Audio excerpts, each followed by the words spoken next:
네, 빌딩 시스템 5주차 세 번째 동영상을 시작하겠습니다. 세 번째 동영상에서는 지금 보이시는 것처럼 우리 교재, 빌딩 시스템 교재를 이용해서 수업을 진행하고요. 페이지는 63페이지 제4장 조명 제어 시스템에 대해서 배워보도록 하겠습니다. 그러면 준비된 PPT를 보면서 설명을 하도록 할게요.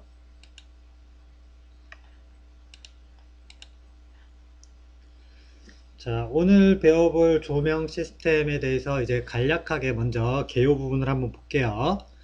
일단 조명 설비라고 하는 부분이 오늘 배워볼 내용인데, 여러분들이 알고 있는 그 조명이라고 하면 간단하게 우리가 형광등을 예로 들 수 있습니다. 그 집에 있는 뭐 거실 등 이런 것들 대표적인 조명인데, 이런 것들을 관리하기 위한 시스템인데 여러분들이 어, 일반적으로 조명은 그냥 밝기와 관련되어 있다라고 생각할지 모르지만 건축적으로 우리가 조명을 사용하는 데는 여러 가지 목적을 가지고 있습니다. 일단 첫 번째는 일단 밝기가 있어요. 우리가 활동을 하기 위한 적정한 밝기가 필요한 거 당연하고요. 조도가 필요하고요. 그 다음에는 실의 분위기 연출을 위해서 필요합니다. 그래서 직접 등이 있고, 그 다음에 간접 조명도 있고요. 그 다음에 이게 우리가 그 어떤 램프를 쓰냐에 따라서 그 색이 조금 다르죠. 그 색을 가지고 우리가 분위기를 연출하는 용도로 사용을 하고요. 일반적으로 활동할 때는 이제 우리가 보통 주광색이라고 부르는 태양과 유사한 빛을 내는 그런 램프를 사용을 하지만 목적에 따라서 특히 밤이나 이럴 때는 이제 경관 조명이라 그래서 야간에 사용하는 조명도 또 따로 있습니다. 그리고 또 다른 한 가지는 이제 안전 문제가 있어요. 안전이 사실은 굉장히 중요해요. 그래서 화재가 나거나 재난이 발생했을 때 우리가 대피를 하기 위해서 비상등이 이제 켜지죠. 그죠? 지하철이라든지 이런 데 존재하죠. 그죠? 이런 것들도 우리가 조명 제어에서 필수적인 요소들이다 라고 생각을 하시면 될 것 같습니다. 그래서 빌딩 시스템에서 말하는 이 조명 제어 같은 경우에는 우리가 일반적으로 사용하는 형광등은 기본적으로 포함을 하고요.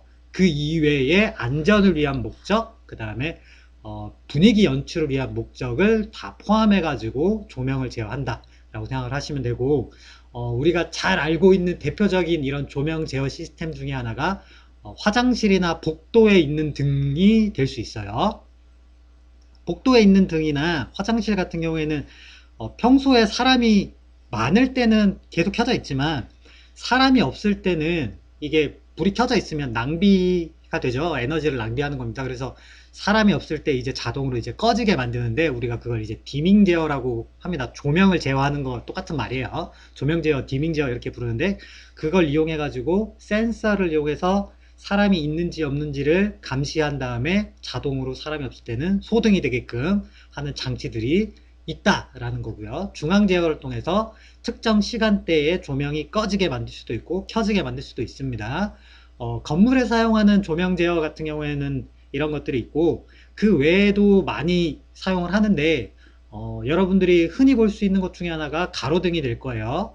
가로등 보면은 낮 시간대는 꺼져 있는데 날이 굉장히 흐리거나 아니면 야간 시간대가 되면은 조명이 이제 켜집니다. 누가 이거 돌아다니면서 키는 게 아니죠. 그죠? 이거는 시스템상에서 프로그래밍이 되어 있어요. 그래서 몇 시가 되면은 딱 켜지게끔 그렇게 세팅을 합니다. 그래서 가로등이나 이런 것들이 자동으로 켜지거나 꺼지게끔 관리도 하고요. 물론 사람이 직접 수동으로 작동을 할 수도 있고요. 그 다음 뭐 이런 것들은 디밍 제어에서 아까 얘기처럼 시간을 설정해서 켜지는 시간, 꺼지는 시간을 제어할 수도 있지만 다른 기술에서는 센서를 이용하는 것들도 있습니다. 우리 여기 PPT에는 준비가 안 돼 있지만 유튜브 동영상에서 디밍 제어라고 하는 거를 검색을 여러분들이 해보면 많이 나오는 그 동영상 중에 하나가 뭐냐면 사람이 지나가는 것을 인지하는 방식과 똑같은 방법으로 차량이나 오토바이나 이런 것들이 지나갈 때, 운송수단이 지나갈 때 그 지나가는 모션을 인식하는 거죠. 그걸 인식을 해서 차량이 통행할 때는 켜지고 차량이 지나간 후에는 다시 꺼지고 이런 것들도 기술적으로 개발이 되어 있다 라고 생각을 하시면 되겠습니다.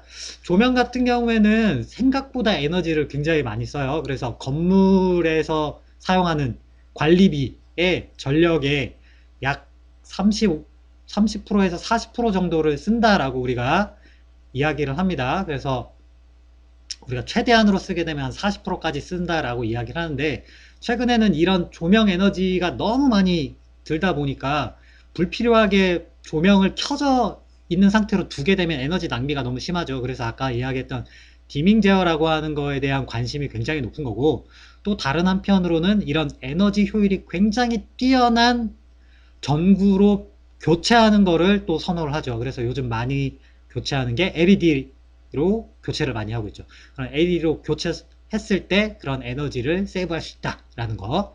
그 다음에 또 여기에도 써 있지만 조명 에너지 같은 경우에는 밝기에만 영향을 주는 게 아니라 이 등에서 발열되는 그 열 에너지가 존재를 해요. 그래서 이 열 에너지에 의해서 실내 온도가 올라가게 됩니다.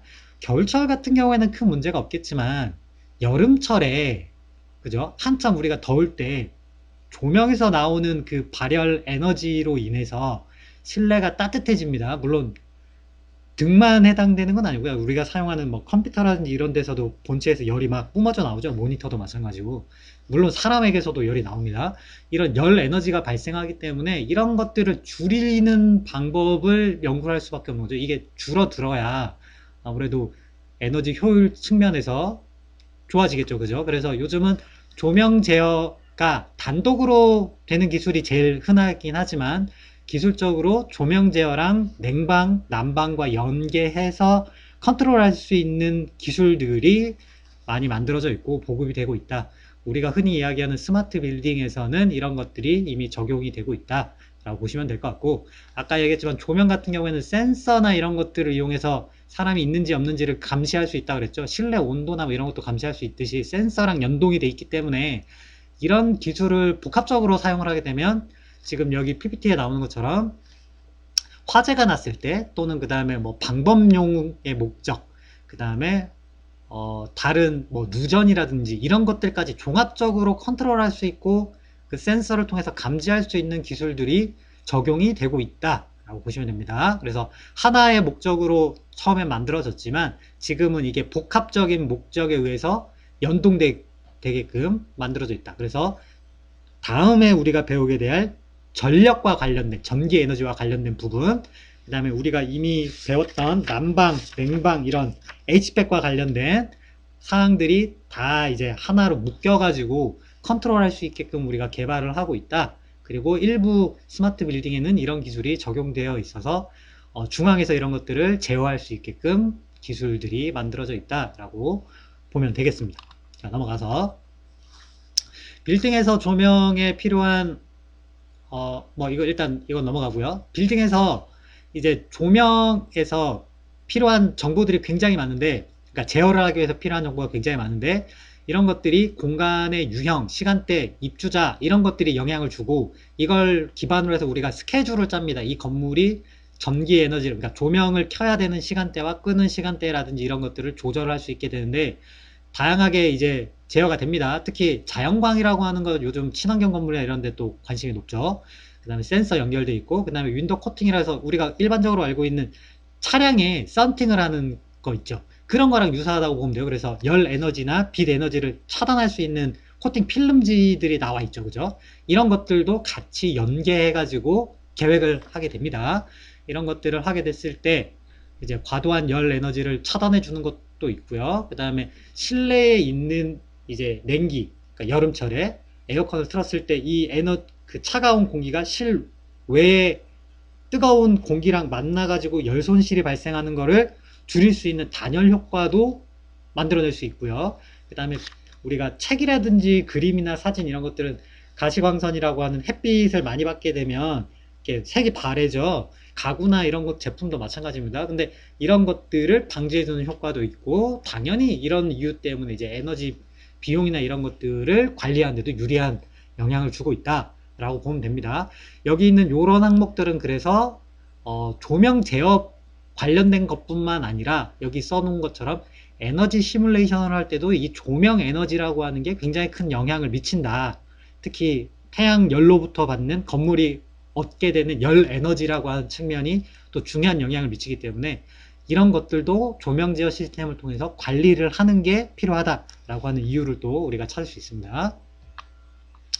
자, 그래서 조명 제어 시스템이라고 하는 거를 보게 되면 여러 가지로 구성이 되어 있지만 간단하게 보면 이런 겁니다. 운영 서버라고 하는 게 있습니다. 제어하는 곳이고요. 중앙 통제실이나 이런 것들이 되겠죠. 그 다음에 무선 또는 유선을 통해서 이것들이 연결이 되어 있고요. 그거를 개별 건물, 개별 그 디바이스 말단 장치까지 하나하나 개개 제품들을 컨트롤할 수도 있고, 또는 개별적으로 수동으로 그걸 또 작동할 수도 있게끔 하고, 또는 중앙 제어가 아니더라도 우리가 스마트 홈이나 이런 데 사용한 것처럼 사용자가, 유저가 핸드폰, 그러니까 스마트폰 같은 걸 이용해서 직접적으로 조작도 할 수 있고 이렇게 만들어져 있고, 최근에는 이런 것들을, 예전에는 유선 방식을 많이 썼죠. 케이블을 연결해서. 근데 최근에는 이걸 와이파이 형태나 아니면 네트워크, 무선 네트워크 방식을 이용해서 통제할 수 있도록 기술들이 많이 만들어져 있어요. 블루투스를 이용할 수도 있고 이런 것들이 개발이 되고 있다. 그걸 우리는 또 이제 IoT라고 많이 부르죠. 그죠? 인터넷 오브 띵즈라고 해가지고 IoT 기술이 또 접목이 되어 있다라고 이해하시면 됩니다.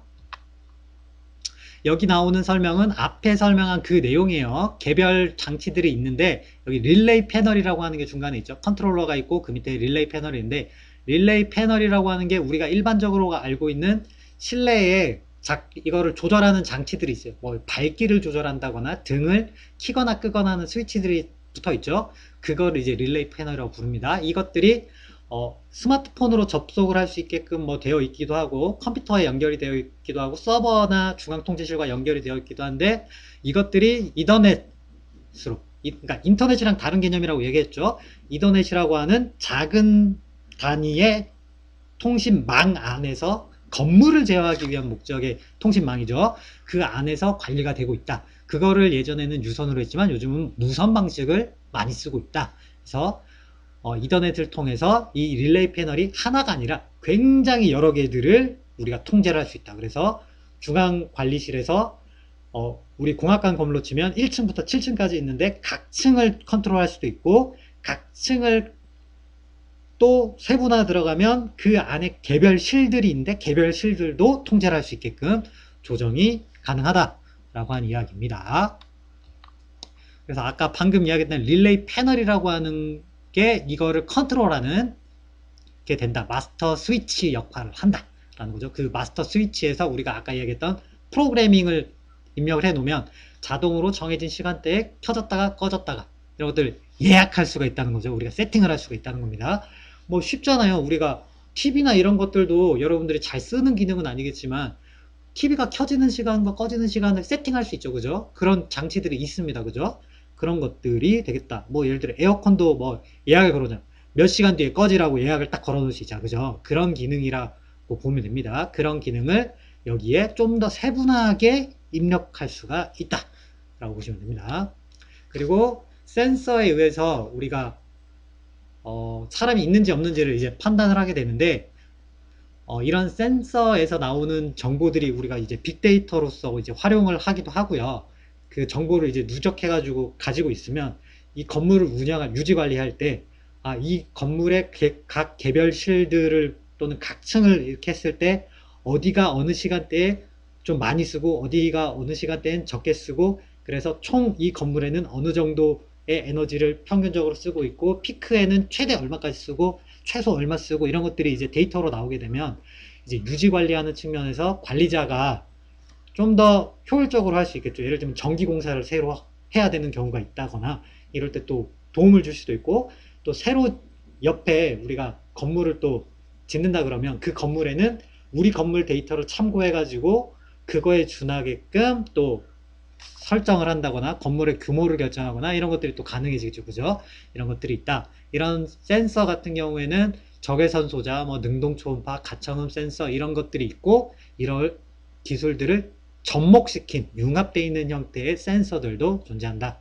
우리가 보통 이런 것들을 많이 설치하는 곳이 복도나 로비, 그 다음에 뭐 개인 오피스 컨퍼런스 룸, 화장실, 비품실 이런 곳들이 된다. 사람이 순간적으로 많이 몰렸다가 많이 빠져나가는, 사람이 없는 시간대도 있고 있는 시간대도 있고, 이게 굉장히 유동적인 그런 공간에서 이용했을 때 효과가 조금 더 높을 수 있다 라고 하는 이야기입니다.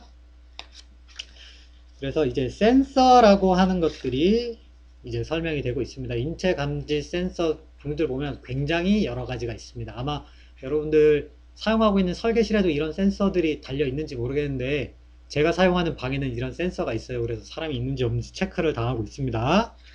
좀 무섭죠. 체크를 한다고 하니까. 자, 그런 것들이 있고요. 그 다음에 조광기라고 하는 게 이제 조절을 하는 장치가 되겠습니다.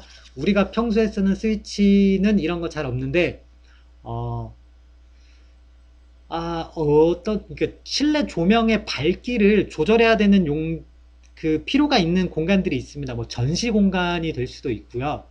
그 다음에 상업용 시설, 이제 분위기나 이런 것들을 조절하기 위한 목적으로 밝기를 조절하는 경우들이 있습니다. 요즘 이것도 LED로 돼 있으면 관리가 또 굉장히 쉽죠. 그죠? 그래서 온오프 스위치만 있는 게 기본적이지만, 밝기 자체를 조절하거나 여기에 추가적으로 타이머 기능이 있다거나 이런 것들도 넣을 수가 있다라고 보시면 됩니다. 이거를 우리가 이제 조광기다라고 부른다. 그 정도고요.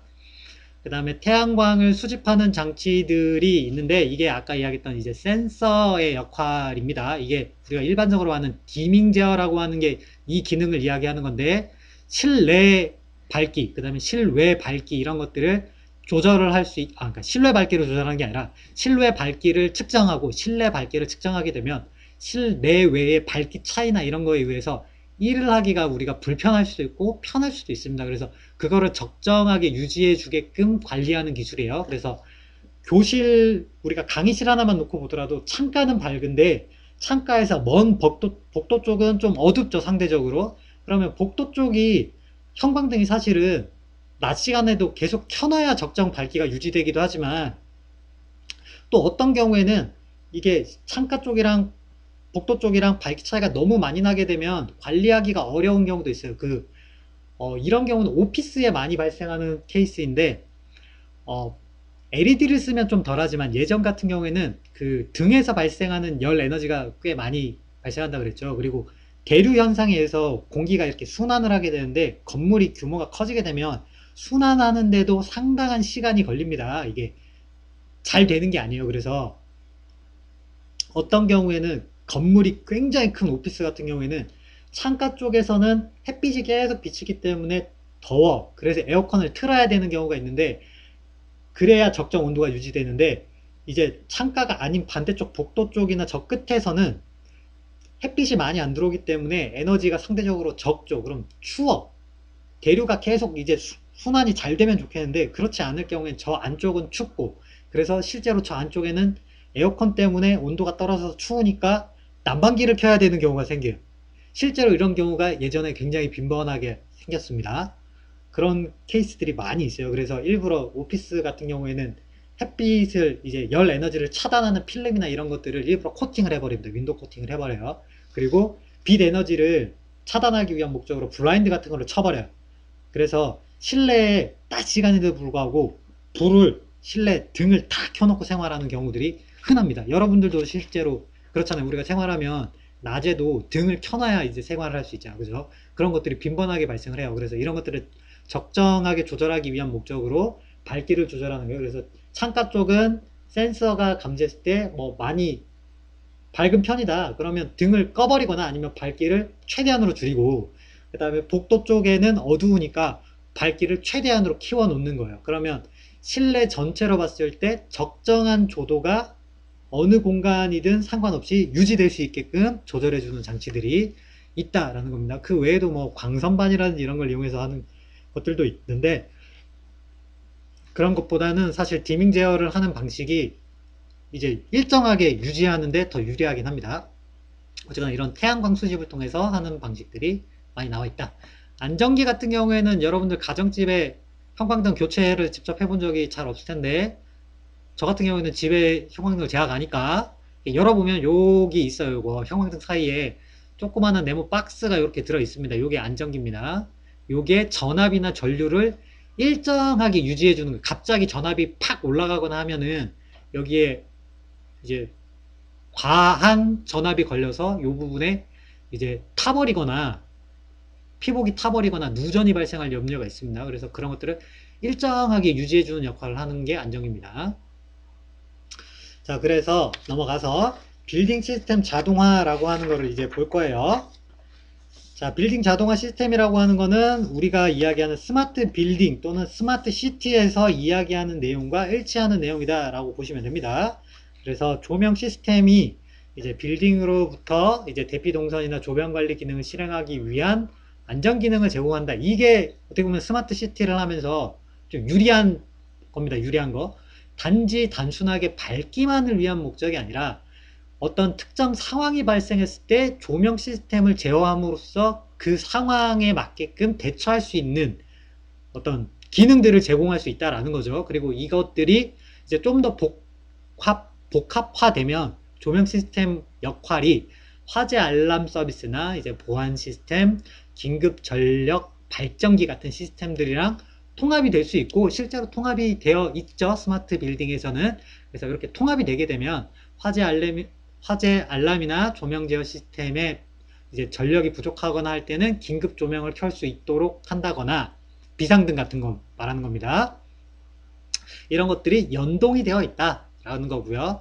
이런 것들이 조명이 켜지는 것, 꺼지는 것들을 모니터링한다. 그러니까 정보들을 계속 체크를 하고 있는 거죠. 감시하는 역할을 할 수 있는 거죠. 모니터링을 하게 되면 램프의 수명도 예측할 수 있고 이게 교체 주기가 됐는지 안 됐는지 이런 것들도 예측할 수 있고요. 그 다음에 이런 것들이 예측이 가능하기 때문에 유지 관리가 쉬워지기도 하고 여러 가지 예산적인 면에서 이제 도움이 됩니다. 예를 들면 지금 여기에는 안 써 있지만 뭐 누전이 발생하거나 이런 것들도 체크를 할 수 있어요. 나중에 전력 제어에서 또 나오지만 특정 조명에서 사용하는 전력 에너지가 갑자기 좀 많이 증가를 한다던가 수명이 극단적으로 좀 짧아졌다라고나 하면 어딘가 하자가 있는 거죠. 그죠?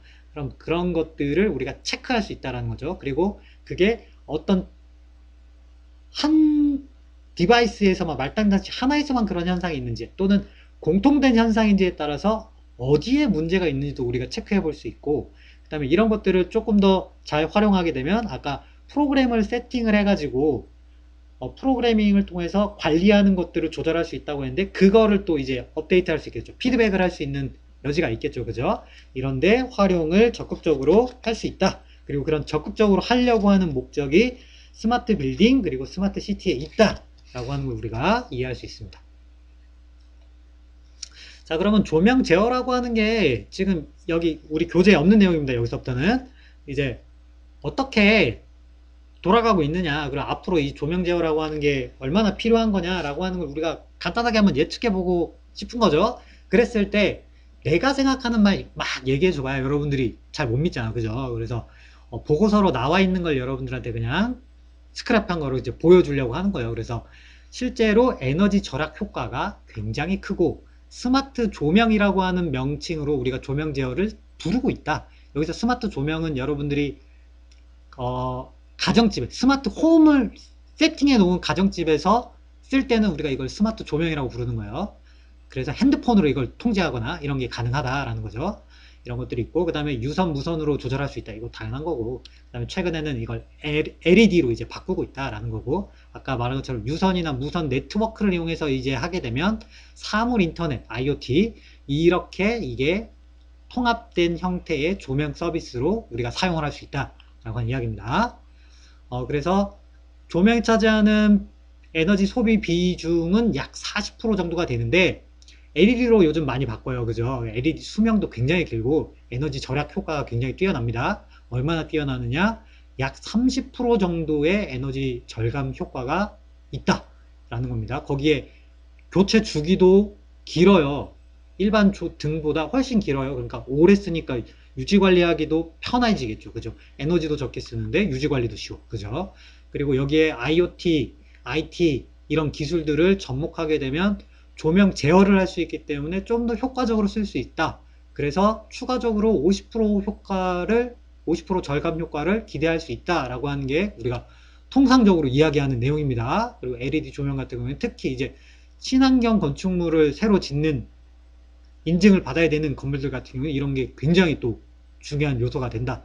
그죠? 그런 내용입니다. 그럼 계산을 대충 해보면 조명에 쓰는 에너지가 40%인데 LED로 교체하면 30%를 줄일 수 있어. 그럼 40%에 30%니까 40%의 3분의 1을 뺀다. 우리가 보수적으로 계산을 해서 30% 정도로 쭌다. 10%가 40%에서 10% 줄어서 30%로 줄었다라고 칠게요. 그럼 30% 정도의 에너지를 쓰는데 그 중에 조명 제어를 하게 되면은 다시 여기에 절반 정도의 감소되는 효과를 우리가 기대할 수 있다라는 거죠. 그러면 또 여기에서 반으로 줄니까 얼마가 되는 겁니까? 15% 정도가 되는 거죠. 그죠? 그러면 우리가 건물 하나를 쓰는데 얼마의 조명에서 얼마의 에너지를 쓸지 뭐 사실 얼마 썼는지 계산해 봐야 알겠지만 대충 우리가 짐작을 해보는 거예요.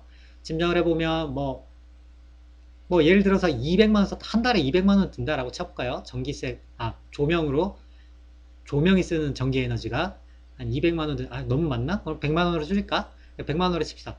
100만원을 쓴다. 그 중에 조명 에너지가 100만원인데 그거를 반으로 줄일 수 있다. 15%니까 반 이상 줄일 수 있다라는 거지. 그죠? 그럼 일단 30% 줄었다 칩시다. 100만원에 30% 줄면은 70만원. 그죠? 한 달에 70만원. 근데 그걸 또 반으로 줄이니까 35만원. 평소에 전기세가 조명 때문에 100만원 썼는데 조명 제어 시스템 설치하고 LED로 등을 바꾸면 35만원 밖에 안 쓰는 거예요. 엄청난 효과가 있죠. 그죠? 근데 이게 건물이 우리 학교 같으면 건물이 하나가 아니죠. 그죠? 굉장히 많죠. 그러면 뭐 한 20개라고 치면 곱하기 20 하면 절감 비용이 75만원인데 75만원 곱하기 20 굉장히 크죠. 근데 이게 우리 학교에서만 일어나는 게 아니라 뭐 전체 부산시 전체로 치면 얼마만큼의 효과가 발생할까? 전국으로 치면 또 얼마만큼의 효과가 발생할까 하면 천문학적인 에너지가 되겠죠. 그죠? 그러니까 이 조명 제어가 우리가 간단하게 생각할 때는 얼마 안 될 것 같지만 이런 기술이 들어감으로 인해서 국가 전체에서 이제 발생하는 그 이득이라고 하는 거는 뭐 정말 천문학적인 에너지가 됩니다. 그죠? 이런 효과가 있다. 그래서 조명 제어 시장이라고 하는 게 굉장히 가치가 있고 발전 중이다 라는 겁니다. 그래서 내부에서 쓰는 거, 외부에서 쓰는 것들이 굉장히 여러 가지로 나와 있다. 차량용, 건물에 쓰는, 상업용 건물에 쓰는 거, 그 다음에 가로등, 아까 가로등 얘기했죠. 가로등에서 쓰는 전기에너지 무시 못해요. 가로등이 몇 개가 있겠어요. 그죠? 부산에만 해도 몇 개가 있을지 짐작이 안 될 정도로 많죠. 그죠? 이런 것들로 인해서 에너지 절감 효과가 엄청나다라는 겁니다. 그래서 보면은 2017년에 조명 에너지 시스템 시장 규모가 14억 5천만 달러 정도가 되는데 연평균 17.8 거의 18% 정도가 증가를 하는 거예요. 그래서 2023년이 되면 38억 6,700만 달러 정도의 수요 시장을 가질 것이다 라고 예상을 하고 있는 거예요. 그럼 저기에 한국 돈으로 1달러가 1,000원이라고만 계산해도 공 3개만 더 붙여도 그죠? 얼마입니까? 3조 8천억이 되는 거잖아. 그죠? 3조 8천억 원을 시장 규모가 엄청난 거죠. 그죠? 그만큼 가치가 있다라고 볼 수 있는 겁니다. 자, 이렇게 해가지고 조명 제어 시스템에 대해서 알아봤고요. 이 굉장히 우리가 별로 중요하게 생각 안 하는 조명 제어 부분이지만 유지관리 측면에서 그리고 비용 측면에서도 굉장히 큰 영향을 미치는 부분이다라는 걸 우리가 확인해 볼 수 있었습니다. 자, 이렇게 해서 굉장히 어렵고 복잡한 얘기는 안 했습니다. 그죠? 그래서 기본적으로 우리가 조명 제어 시스템이 이루어지는 원리와 방식 그리고 이걸 통해서 얻을 수 있는 효과가 무엇인지에 대해서 여러분들에게 이제 설명을 해드린 거고 이런 기술들이 이미 다 나와 있으니까 여러분들 이 기술을 만들 필요 없잖아. 그죠? 이미 나와 있는 기술이니까 여러분들이 설계할 때 내 건물에는 이런 것들을 적용할 수 있게끔 어떤 부가적인 장치들을 좀 생각해 봐야 하느냐. 간단하게 생각하면은 무선으로 통제하는 방식이라고 하면 중앙 제어실 하나 정도 있으면 될 거고 그 다음에 어플리케이션 하나만 있으면 핸드폰으로 다 조작을 할 수 있겠죠. 그죠? 그런 것들이 있다 라고 하는 걸 알고 여러분들이 설계할 때 그런 방식을 적용한다 라고 하면 학생 때는 큰 도움이 되게 없죠. 설계할 때. 그죠? 그런데 여러분들이 실무에 나가서 하게 되면 이런 기술에 대해서 알고 있고 모르고의 차이가 발생할 수 있겠죠. 그죠? 참고적으로 여러분들이 미리 스마트 빌딩에 대해서 한 가지 기술을 또 배웠다라고 생각하시면 좋을 것 같습니다. 자, 이렇게 해서 5주차 수업은 마치도록 하겠습니다. 고생 많이 했습니다.